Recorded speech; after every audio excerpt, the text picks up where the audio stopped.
So the Battlefield 2042 hype train is chugging along well. We've seen the reveal trailer, we've seen the gameplay trailer, and that definitely got our mouths watering for more. However, if anything, it filled us with even more questions than we had before.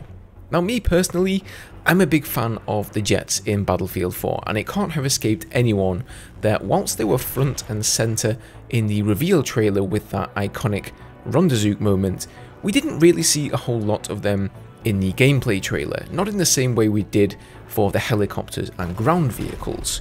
So we've only seen two of them so far, the American F-35 and the Russian Su-57, and that's about it. That's really all we know. So in this video, I want to discuss a few things that myself and the community have had on our minds. What sorts of jets we'll be seeing in Battlefield 2042? Will we get attack jets or even two-seater jets, weaponry, countermeasures, etc. And basically, just give my thoughts on what DICE have planned for us. Now first of all, just let me say, I'm sure there are good reasons for DICE not showing us any first-person jet gameplay in the gameplay trailer. If I know DICE, then they're definitely holding a good chunk of their content back for EA Play later on in July, and I'm sure they're cooking up something impressive for us there. So to kick things off here, one of my burning questions first of all is, will we see the return of the attack jets such as the A-10 Warthog, and if not, how will they fill that void? So the F-35 and the Su-57 were both in Battlefield 4, but their role in that game was as stealth jets, basically made for dogfighting and as air support, but not very good at taking out ground targets. And then you had the attack jets, the A-10 Warthog, the Su-25 Frogfoot and the Q-5 Phantom, which were made for strafing the ground, dropping bombs and busting tanks open. So the fact we haven't actually seen anything resembling an attack jet in 2042 means that either A, they're keeping it under wraps for a later reveal, or B, there simply aren't any. Personally, I'm leaning more towards the B option here. The A-10 is still in use by the United States, but it is almost 50 years old at this point, and it is fast being replaced by the F-35. So it makes sense for a game set in 2042 for the F-35 to have taken over at this point. The F-35 is also a multi-role combat aircraft, and it can be outfitted with lots of different munitions to suit the job. So when it comes to vehicle loadouts, I think we may see something similar to the way it worked in Battlefield 5, where you can spawn in an F-35, but you have perhaps 3 different variants of it that you can choose from. Perhaps one could have some sort of heat-seeking or radar-guided missiles for air-to-air combat, while another is equipped with a gun pod that fires 25mm rounds. So right here in the trailer, you can see what looks like an F-35 strafing a ground target, so maybe there's some truth to that. I also think that two-seater jets could be a potential big reveal at EA Play.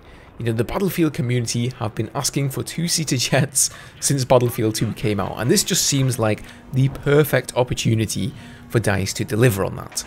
We've already seen that the vehicles in Battlefield 2042 have a bunch of seats with different roles, and DICE have even told us last week at their Battlefield briefing about how much they want the vehicles to be larger platforms for team play. So to me, the two-seater jets, it just makes so much sense. Honestly, I'll be pretty disappointed if we don't see any. But I think that could be one of the reasons DICE didn't show us any first-person jet gameplay, so as not to spoil the surprise later on down the line. Okay, so next question, how will the vehicle spawn system work for air vehicles? So as most of you will have heard, the vehicle spawns for tanks and transport vehicles will be a call-in system where you bring up a tablet, you select a location on the map, and you have one airdropped in. Now whether or not this will be based on a point system or not is still unclear. Now as soon as I heard that, I started thinking, okay, how is this going to work with the aircraft? I mean, it makes sense for a tank, right? You call it in, it lands, and you just jump in and drive off. And furthermore, armor drops are actually a real thing. However, helicopters and jets take off from landing strips or aircraft carriers. To me, it would seem kind of immersion breaking to just call in a jet on a tablet and have it, autopilot itself and land wherever you requested it. That just seems a bit too far-fetched. Now, based on last week's Battlefield briefing, it sounds to me like we'll be getting air vehicles that simply spawn at capturable areas. So here's what they had to say about the vehicles. New to Battlefield 2042 is the vehicle calling system, which allows you to airdrop vehicles to wherever you are on the map instead of spawning into them. This system will allow you more freedom than ever before when it comes to navigating Battlefield's massive spaces and terrain in search of a tactical advantage. We're also going back to Battlefield's roots, where you once again can find vehicles on the battlefield instead of activating them from the deploy screen. So in the newer Battlefield games, such as Battlefield 4, you spawn into all the vehicles from the deployment screen, but in the older Battlefield games, you actually had to spawn in as a soldier and then go and climb into the vehicle yourself, whether it's spawned at your team's deployment or at one of the flags. And that's the system it sounds like they're going back to. So, you know, you can call in ground transport vehicles and even armor where you are sort of boots on the ground, but if you want a helicopter or a jet, then you'll probably have to make your way to a landing strip, an aircraft carrier, or a landing pad to get one. Now, when it comes to countermeasures, so far the only one we've seen both on the helicopters and the jets are flares. Now, that could mean that the only countermeasure in the game are the flares and we're not going to see ECM this time around, and honestly that's not a massive deal to me. You know, I think most people end up using either flares or ECM anyway. You know, they just decide on one and kind of stick with it.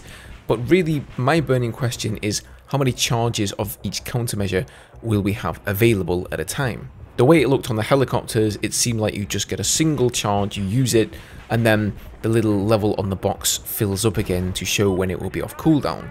If you guys watched my previous video when I was talking about the global gadget system where every single specialist in the game will have an RPG available, chances are that some sort of lock-on weaponry like the Stinger or the Igler is also going to be available to every specialist. So if everybody starts equipping that and locking you on and you've only got a single charge of flares or ECM, that may turn into a little bit of a problem. But like I say, we haven't yet learned much about that.